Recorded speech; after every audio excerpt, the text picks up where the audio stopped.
Hi again, Harish. Our other panelist is just joining us, Vaibhav. So we'll just begin in 2 or 3 minutes. Sure, Kritika. How are you? All well? Hello, ma'am. Mr. Vaibhav has joined as the panelist, so we can actually begin. Yeah, sorry, Ashrit. Yeah. Yes, ma'am. Thanks.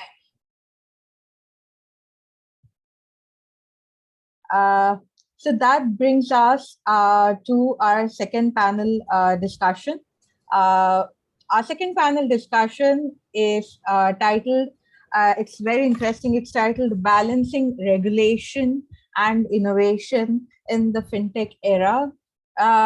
We're sort of in a chicken and egg situation. Do we bring regulation first? Do we allow innovation first? Or can they really coexist? Is my question to the panel today. Now, let me just very quickly introduce you to the panel today. We have today with us Mr. Rugen Bhatia.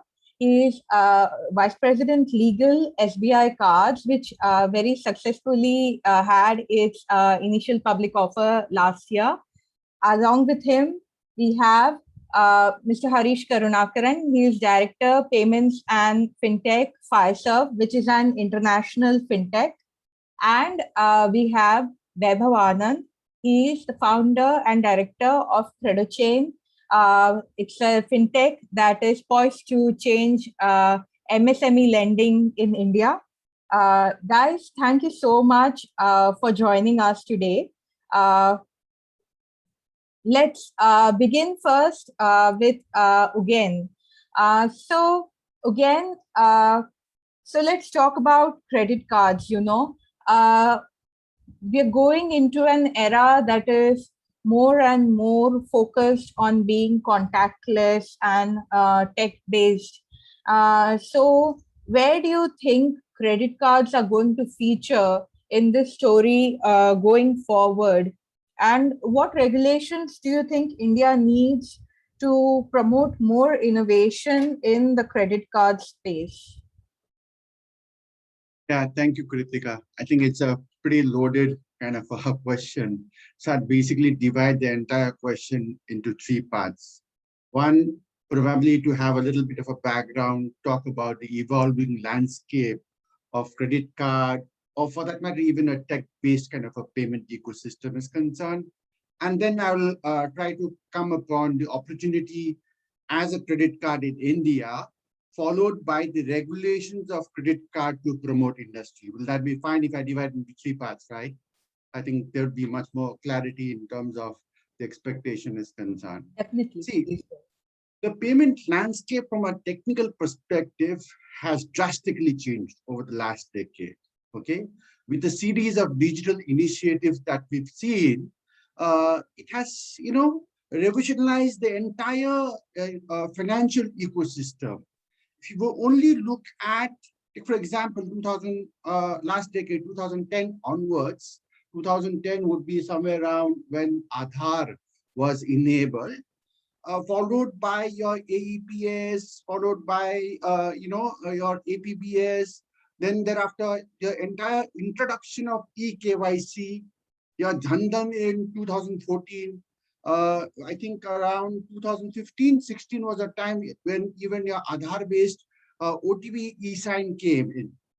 The entire ecosystem changed. Your payment bank, your DigiLocker, then obviously one cannot obviously forget the entire demonetization of 2016, followed by UPI. UPI started in 2017 or so, and look at where UPI is right now, right? Your Bharat Bill Pay, okay? And, sometime around, I think last year or so, last year, the entire video KYC, the payment gateways, and now we are talking about the new umbrella entity, right? A lot of change has been brought about in terms of the environment is concerned. And it's not only with respect to a credit card per se, but the entire digital infrastructure in terms of the payment landscape is concerned. It has changed drastically. Now, with that kind of an ecosystem which is there, and the changing environment and the changing regulation, when I talk about credit card as an opportunity, obviously I will have to refer to the India Stack and the JAM database, right? So when you are talking about JAM database, I'm sure that, when people talked about digital lending, I think in your earlier panel discussion, sorry, I could not attend that.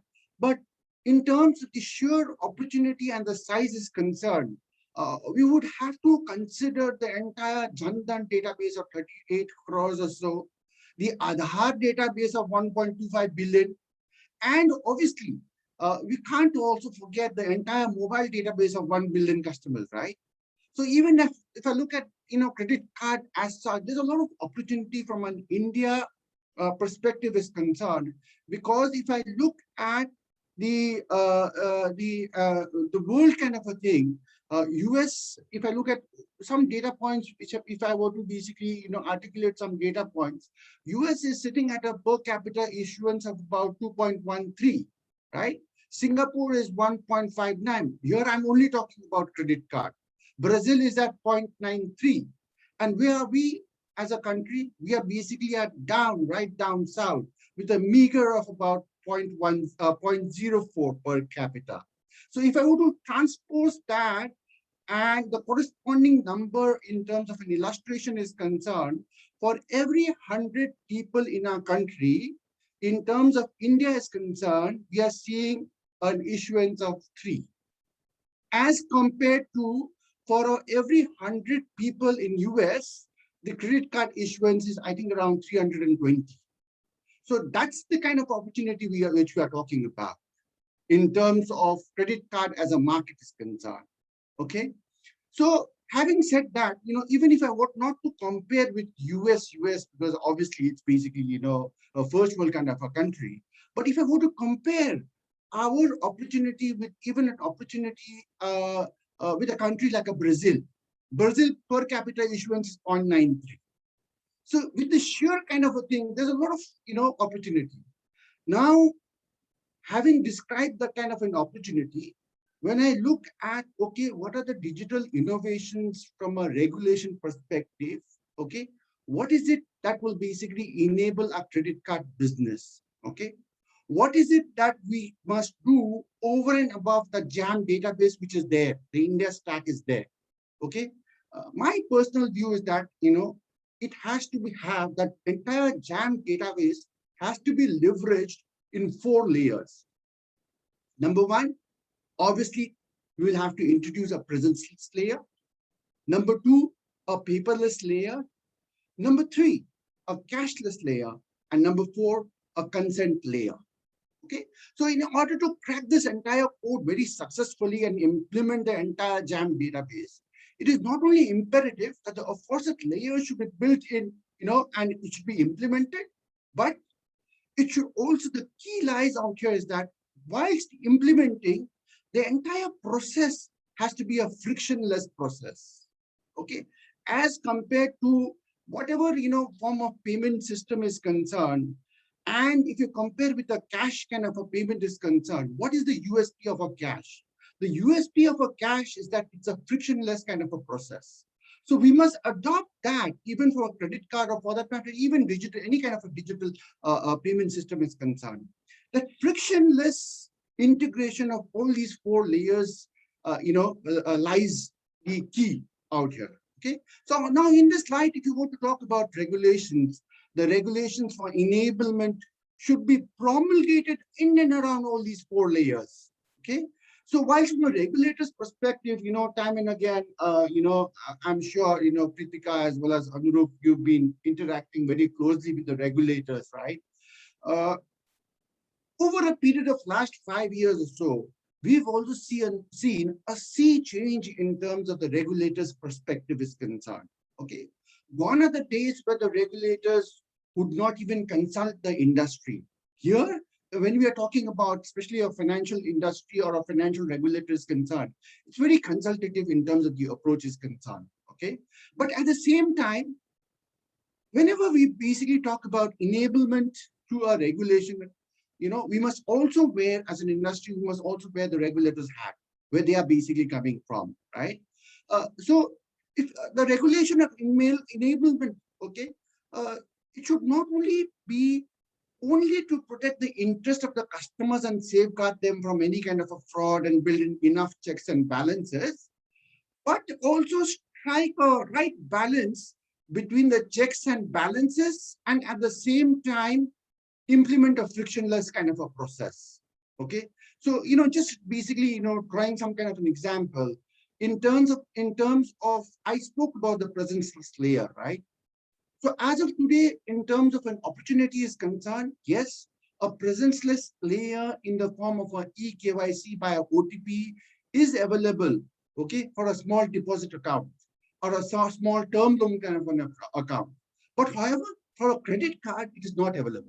So probably, even from a regulation perspective, if we can think on those lines, if we can think about having some kind of a incentive towards a paperless kind of a journey, right? Especially after the the decision of the Supreme Court in the Aadhaar judgment, we saw that though your entire eKYC was implemented way back in 2015 or so, but there was a lot of angst, there was a lot of confusion around the entire usage of e-sign, your OTP-based e-sign, okay? And with all due respect to the control of certifying agencies, but a clear kind of a guidance whether it is a go or a no-go, especially with respect to non-regulated entities, was not there. So such kind of a guidance should be there. I talked about cashless, how the entire USP of a cashless kind of a thing is a frictionless kind of a journey. So I think that is something which we also need to take in terms of the learning is concerned. And obviously, one thing that we need to crack upon is the consent layer, right? We see that in order to protect the privacy of an individual and also to avoid any kind of a pesky telecallers and all those things are concerned, the need of the hour is, to basically build some kind of a consent architecture. Yeah, we've seen, some, development in terms of your DPEA. That's basically our data empowerment and our protection architecture. But however, in terms of a financial sector is concerned, it is, I think, the light of the day is yet to be seen out there in that particular aspect. So with this, I think I would like to summarize that in terms of the innovations for a credit card is concerned, especially with respect to the regulation is concerned, it should basically target those 4 layers and have some kind of an enablement whereby a frictionless kind of a process can be, implemented.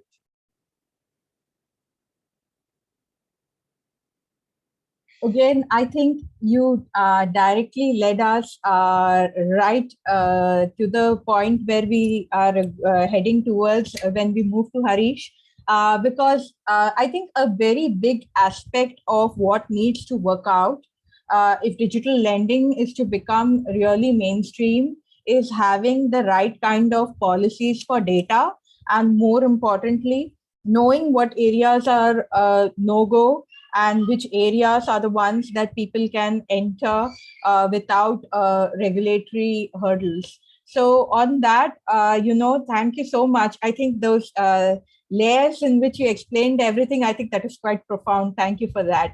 I'll next go to Harish. So Harish, you worked in you were working in an international fintech, and every time we talk about digital anything, the first 2 things that we always hear are artificial intelligence and blockchain. But at the same time, and we've had this discussion before, they're so data driven. And presently, as Ugen also pointed out, there is no policy clarity. There is it's very ambiguous, the data policy in India. So according to you, from the perspective of organizing ourselves from a data perspective, if we really want to amplify and bring artificial intelligence and blockchain technology, considering the fact that we are sitting on a data mine in India, our think tank has a entire initiative around it called #Data is Gold. which probably explains everything. So, Harish, what do you think India needs to do in terms of data to bring AI and blockchain to the fore? Sure, Kritika, thanks for that question. And again, thanks for setting the stage. I think I'll just, continue from where you left it, right? Because we are a company which also basically process credit cards. So we are linked to the same industry. So yeah, I think Kritika, to your point, I think AI and blockchain are two, I would say, I think we discussed about it. I think it's like, two buzzwords out there. Every fintech out there wants to make that part of their pitch, make that part of their solutioning. If you don't see that on the slide, you're missing out something, maybe from a valuation perspective, maybe because you don't sound, up there in terms of your technology pitch that you're trying to make, right? So, but the underlying layer to any AI and blockchain is the data.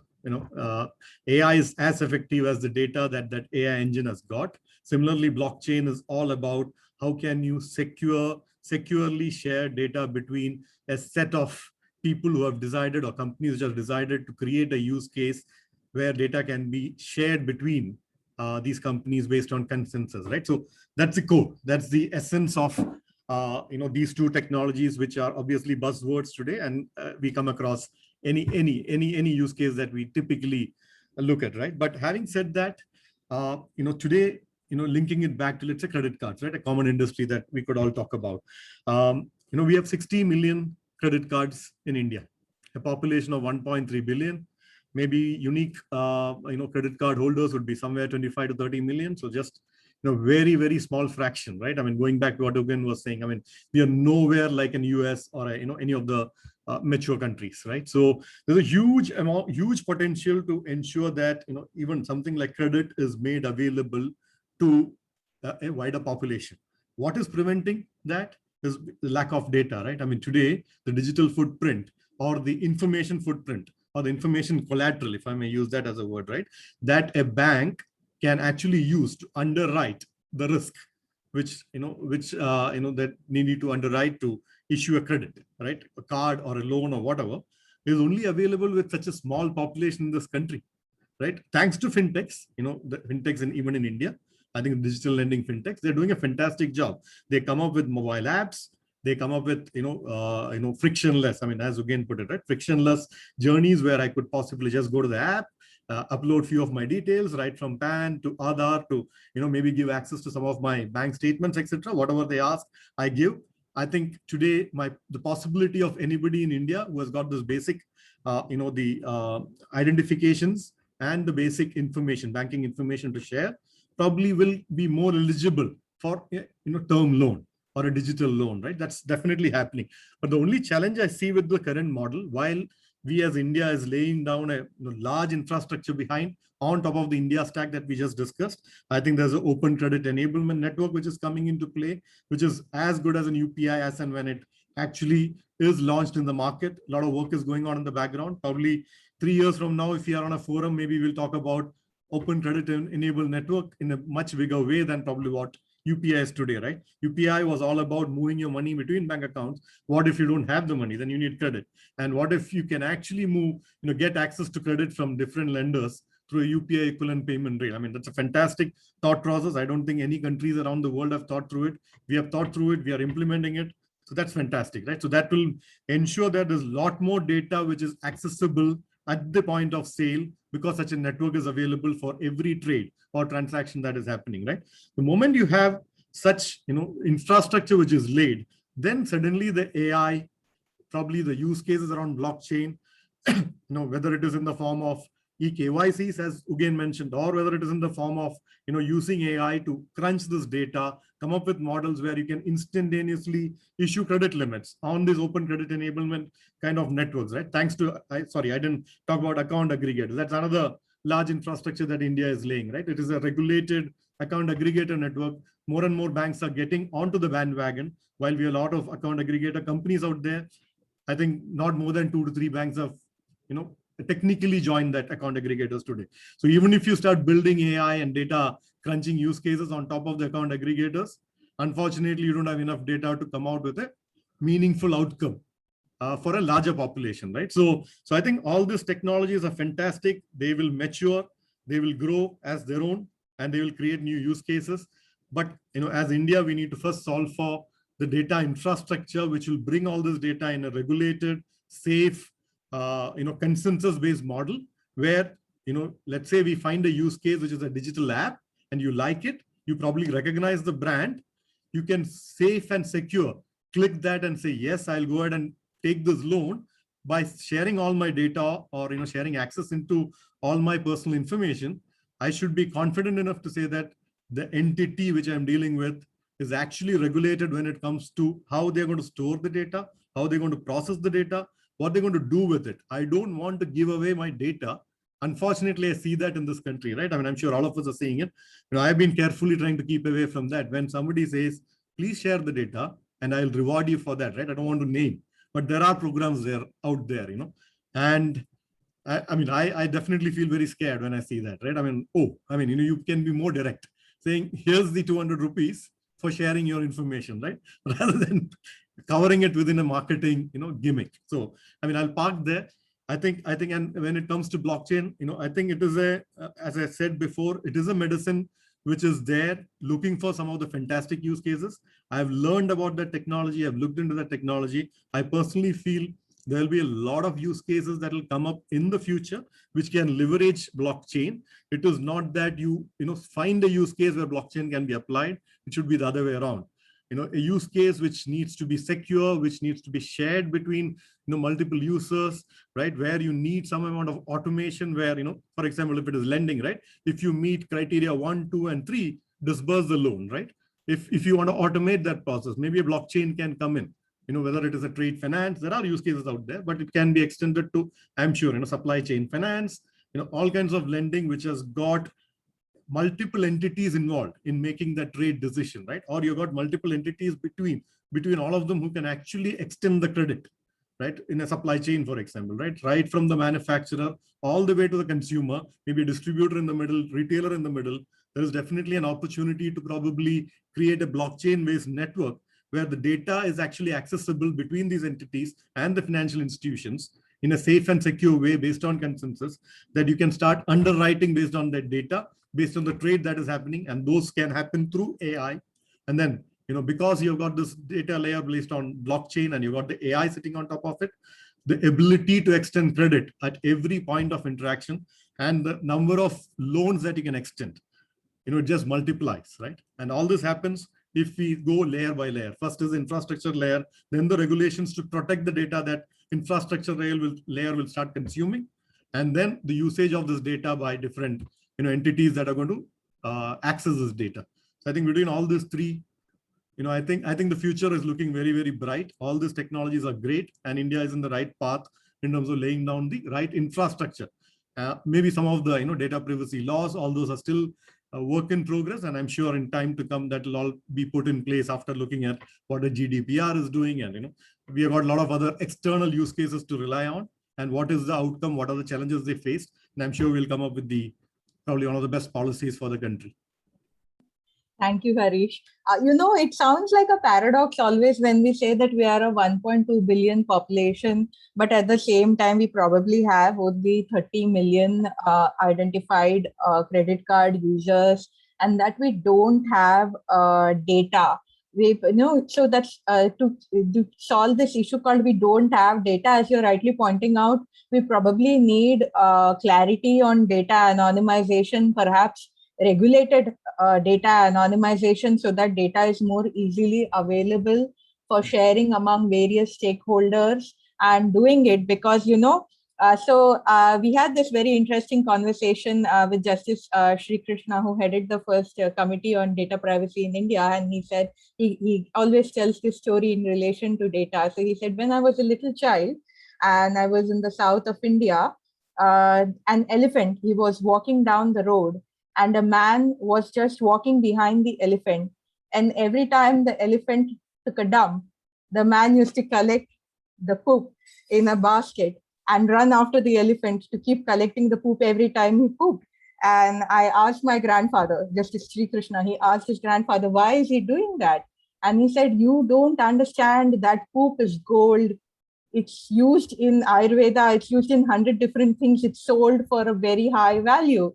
And after telling this story, Justice Sri Krishna said that Indians are dropping data just like the elephant, and you don't know who is going around with a basket collecting it and making money out of it. And that is perhaps where the problem lies, because we don't have the right identification of stakeholders and the right processes to streamline this process so that regulated legitimate entities actually get the benefit of the elephants, 1.2 billion elephants of this nation.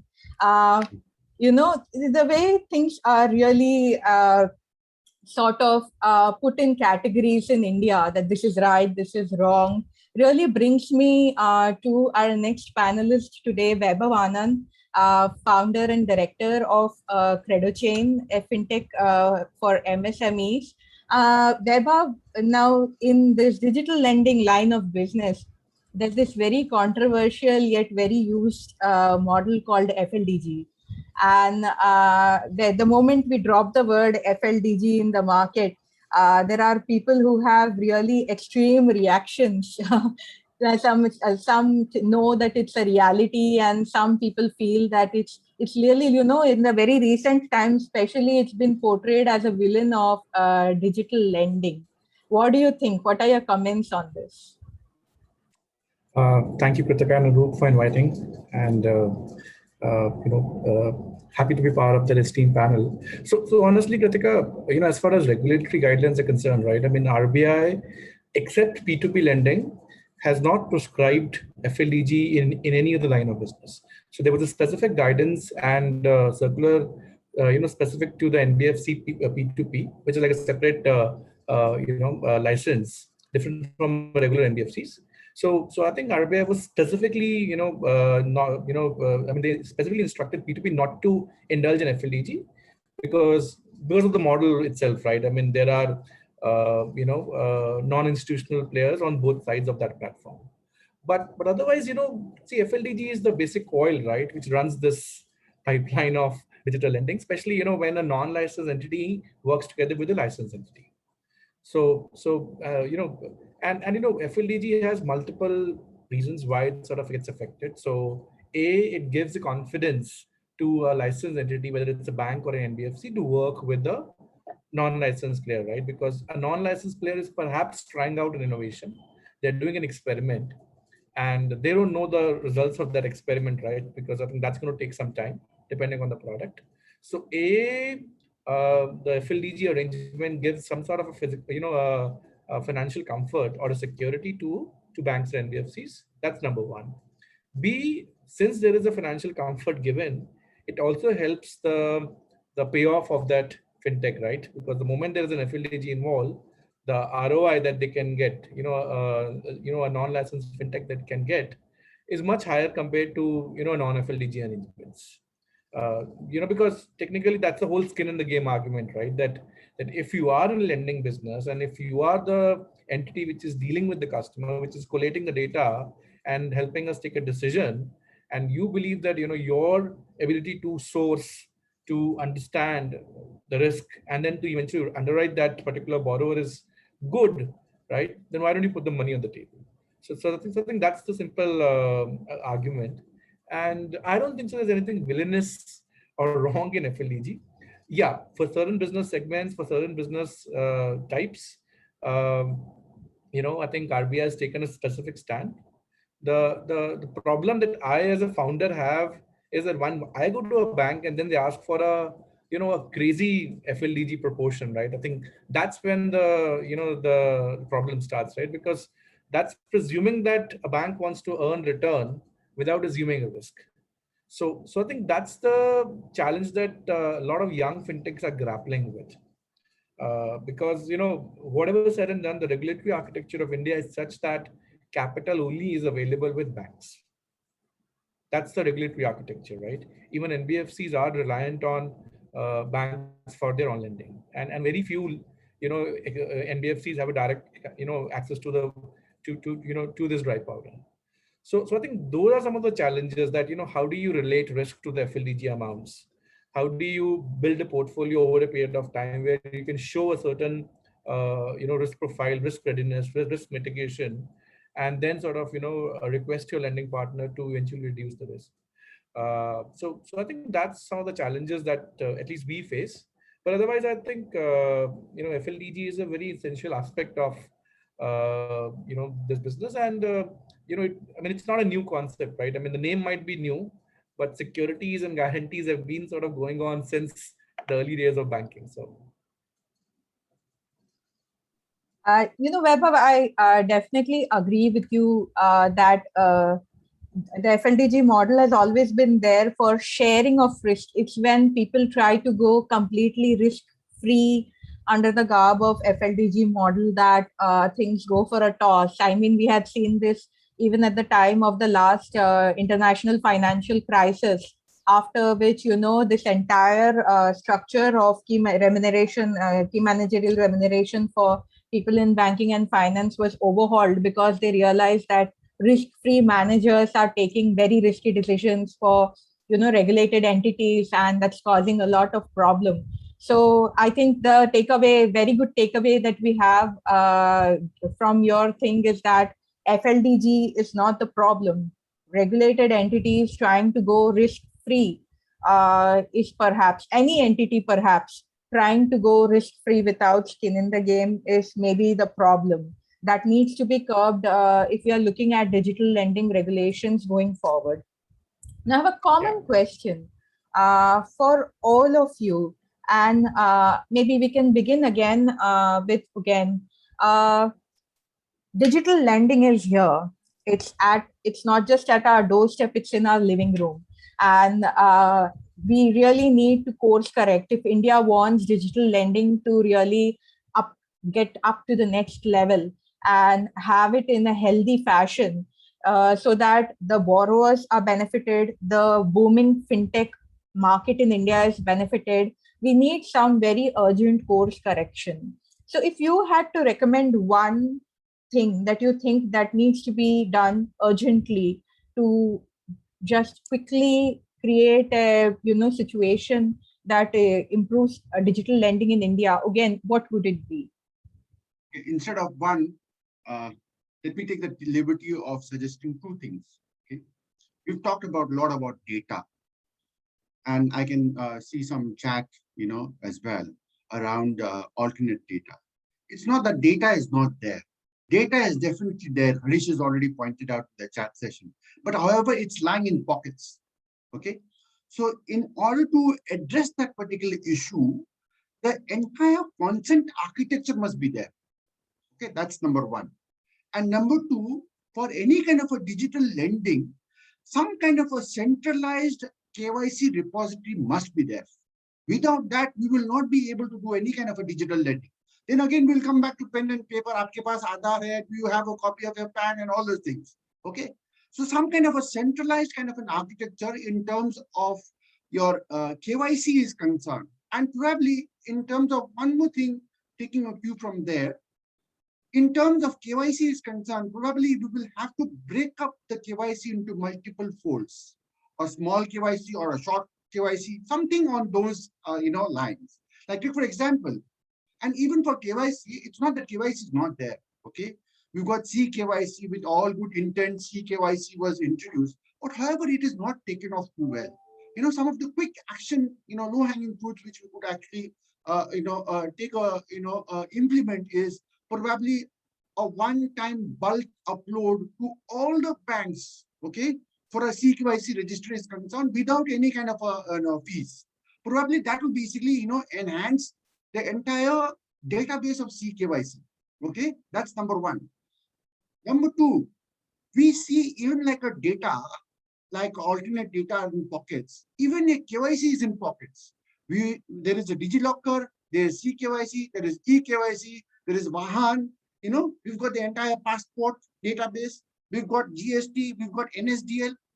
There has to be some kind of a common linkage whereby everything can be pulled into one and available for whether be it a regulated entity or even for that matter a non-regulated entity, so long as the consent architecture is there.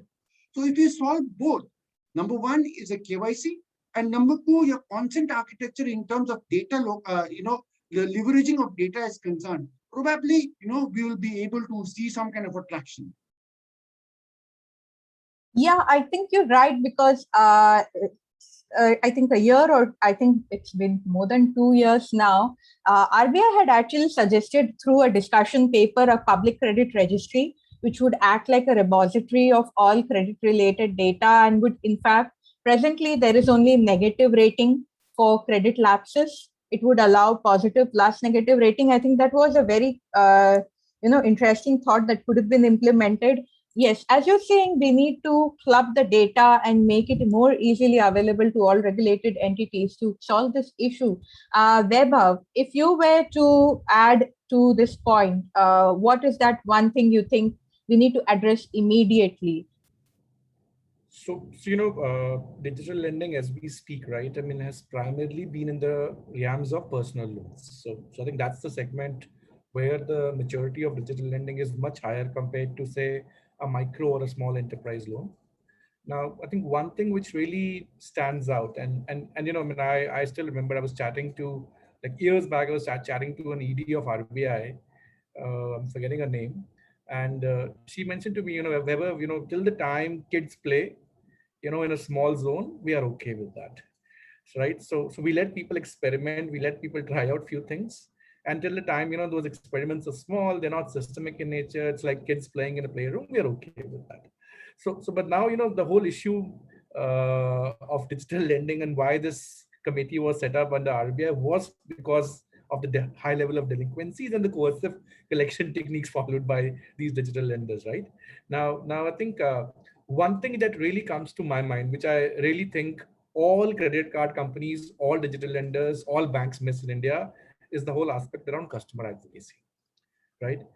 And I think it's just the cultural aspect which I really get irritated about, right? That in this competitive market, no one wants to tell what is the offer about, right? Whether it's a credit card company or a lender. And I have interacted with few thousands of micro entrepreneurs. The poor guys don't know what IRR they are paying. What is the rate of interest that they are servicing on their current loans? They believe it's X, but when we go and calculate based on the EMI statements, it's Y. And Y is normally, 200 basis points higher than X normally, right?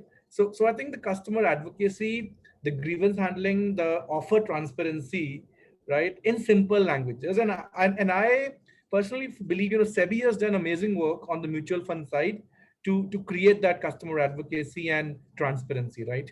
Whether you look at their advertisements, whether they look at, their disclosures, whether they look at some of the processes that they follow, right? When they onboard a customer, there is a second, third verification, mandatory requirement by SEBI, right? So I think RBI should sort of draw a leaf on that,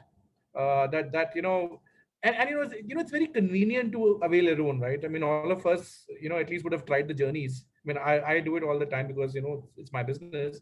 But then, it's so convenient that often the terms, the riders, are not clearly spelled out. And especially with the country which is not that, both education-wise savvy and digitally savvy and financially savvy, right? So we sort of lack in three, aspects around understanding the offer. I think a country for our size and our heterogeneity, extra precaution has to be taken around explaining the terms to that customer. So RBI, I'm sure, when the committee sits, I think that's the first thing, because see, delinquencies will happen, right? I mean, that's part of the business. But at least if your customer is making a claim that he was not aware of the terms itself, I mean, it's a, spoiler, right? I mean, you will always have a problem. The market will never grow in size and scale. So I think that's number one priority for me. That has to be considered by the working committee. That's very true, and it's not that we can't do it, because there are management case studies of Uber educating its drivers on how to be courteous to its customers using innovative video tools and something like that. So just like we have a CSR requirement, if we had a requirement that companies had to spend an N portion on financial literacy, since they have such a high access, the amount of good it would do to the entire community, because a more financially aware borrower is like a more easy user of credit. Harish, what would you like to add? What do you think we need to address immediately? Sure. I mean, great insights. I'll just add on to what, the speakers just mentioned, right? So according to me, I mean, I'm going to segment, the regulation into two, right? I mean, let's look at something called regulatory parameter, right? I mean, there's a parameter within which the regulator itself is actually scanning around, right? Saying, okay, these are the entities, as, Vaibhav said, these are the kids who are playing around with new use cases, keeping an eye. I'm not touching them now because it is not, sizable, or, it is not creating a systemic risk, right? But having said that, the innovation happens typically outside the regulatory parameter, to be very fair, right? I mean, there is the whole concept of crypto, which has suddenly come up all around the world, including Teslas of the world are now, accepting a crypto, and they still operate outside the regulatory purview in most of the countries, right? Globally, if you see, there are countries which have recognized it, trying to put, laws around it, policies around it, but majorly still outside the regulation.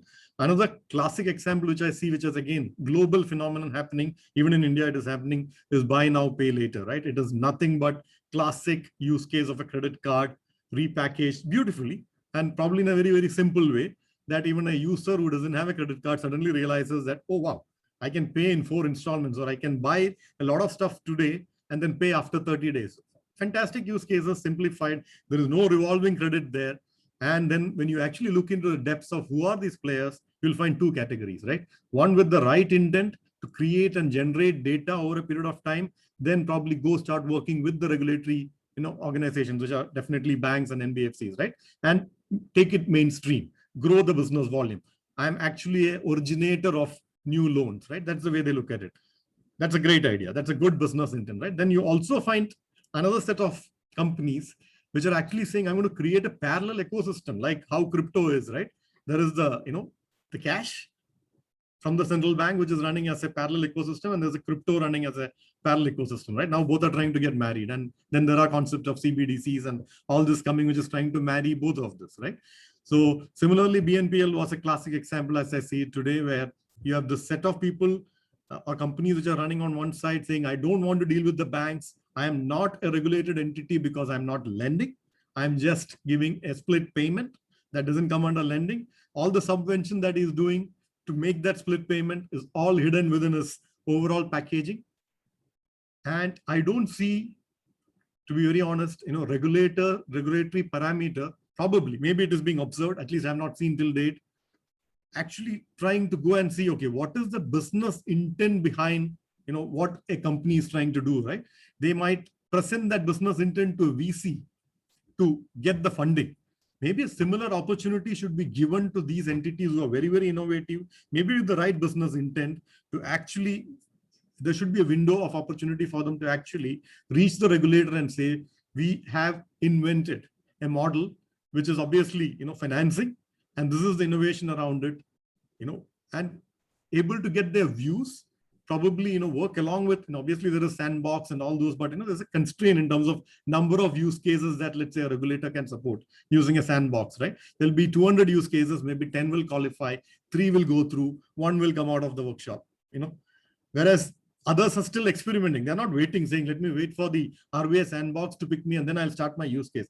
They are already on the run. They are fintechs, right? Yeah. Now, how do we kind of, not kill the innovation there, understand the business intent, intervene at the right time, so that the capital, which is, sitting there to actually make that into big use case is not lost, right? It could be international capital, which is waiting to come in.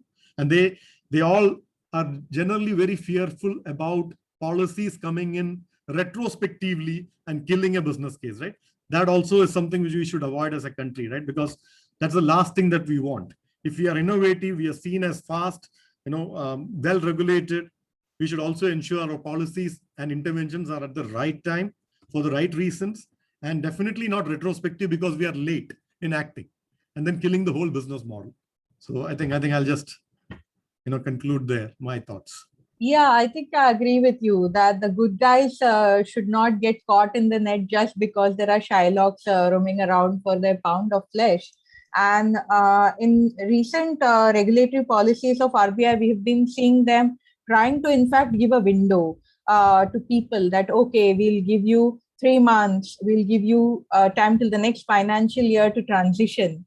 But yes, of course, there is always a bit of a, step brother sister treatment when it comes to banks versus everyone else in the system. So that if that's something that they could tweak a little and ensure that everyone gets the right transition time to adopt their regulations, I think that would be wonderful. Guys, very quickly, and this time I'll begin with WebHub because we've already shot beyond our time. If you were to tell me in a line, one sentence, if I were to give you one sentence or one word to explain to me what is the need of the hour for regulation and innovation to coexist and flourish in Indian banking finance space, what would it be? I think it has to be customer and trust protection, right? So like the way banks have this concept of depositor protection, right? Like that's the overall umbrella under which banks are regulated, like deposit protection or a public money protection. So I think on the lending side, if I have to create a one-liner, that has to be, the keeping the interest of the customers is paramount. So I think because I think that's something that in lending, because of the credit gap, right? It's not a fair market. It's not a perfectly balanced market. So the borrowers do end up sort of paying a price. So I think that's perhaps it. Customer is king. Harish, over to you. Yeah, I know I'm going to talk about a very, very, very, very talked about subject today called open banking, right? Then more and more I hear about open banking. It's fantastic. It is actually making a lot more use cases available across any entity in the country or around the world, and everybody turning into fintech, right? I think to get there is great because you can access finance where you are rather than you have to go to a bank or bank related entities to get your finance. You can be in your Netflix and probably get your funding. I'm just taking extreme use case, right? So it could be where you are. But I think it is also important. That's called the embedded finance side of it, right? You should also have embedded regulation around it, right?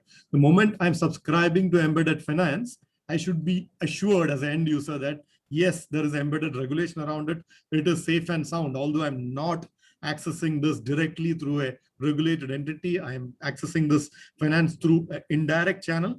But I should get the confidence and assurance that behind the scenes, there is embedded regulation, which is taking care of my data, taking care of me, and I'm safe and secure in this transaction, right? So I think we should get there. And for this to happen, I think regulated entities should act as like how they open up their APIs for creating the use cases.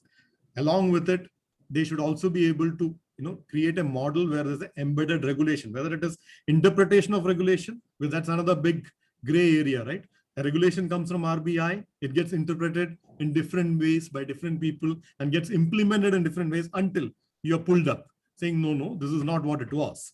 Right? That shouldn't happen, right? There should be an opportunity for this non-fintech companies to turn fintech, look at not just RBI, but the regulated entities to help them embed regulation within what they're building.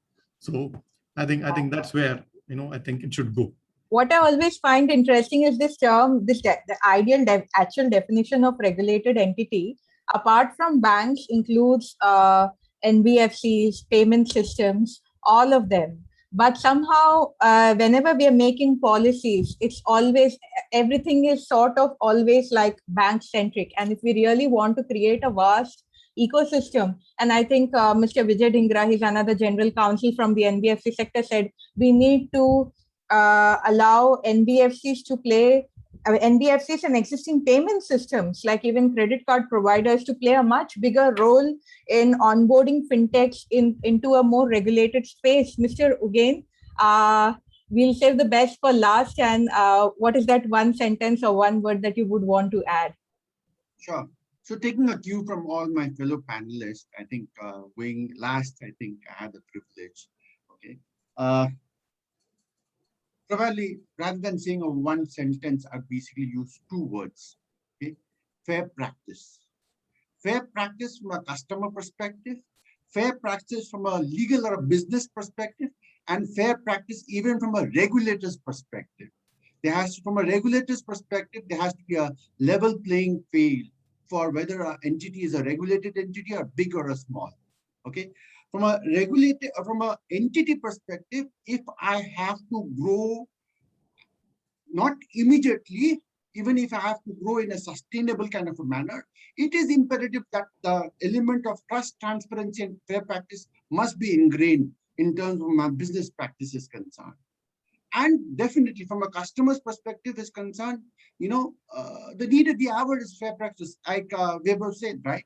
In terms of APR is concerned, some credit card companies might not even mention the APR, okay? In terms of your revolve rate, in terms of even your close-ended product is concerned.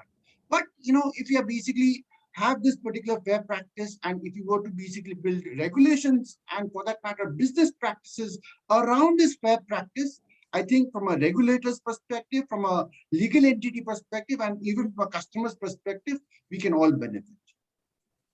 I think that's a mic drop with fair practice by all stakeholders. I want to thank again Harish and Vaibhav for joining us today.